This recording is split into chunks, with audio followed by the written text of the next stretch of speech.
Self रिअलायझेशनला इथे आपले साधू संत आत्मसाक्षात्कार म्हणतात.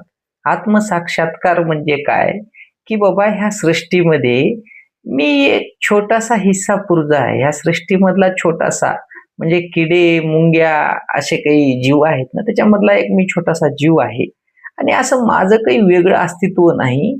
पण ह्या सर्व मिळून जी सृष्टी उत्पन्न झालेली आहे, जे एक नेचरचं एक मोठं जाळं निर्माण झालेलं आहे.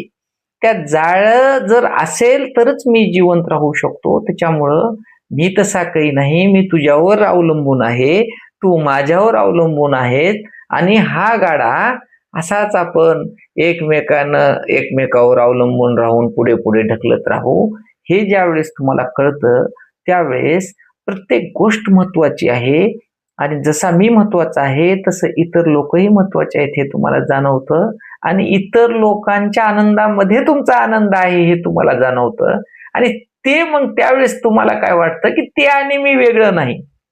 हे सृष्टीच्या मला सोडून जे बाजूचे सर्व जे पसरलेले जीव जंतू, किडे मकोडे आणि इतर सृष्टीचे जे काही घटक आहेत त्या घटकावर मी अवलंबून आहे. म्हणून जोपर्यंत ते घटक शाबूत असतील, ते घटक चांगले असतील तर माझ्या जीवनात आनंद आहे आणि ते घटक जर नेस्तनाभूत झाले, ते घटक जर वाया गेले, ते घटक जर बर्बाद झाले तर मी राहणार नाही.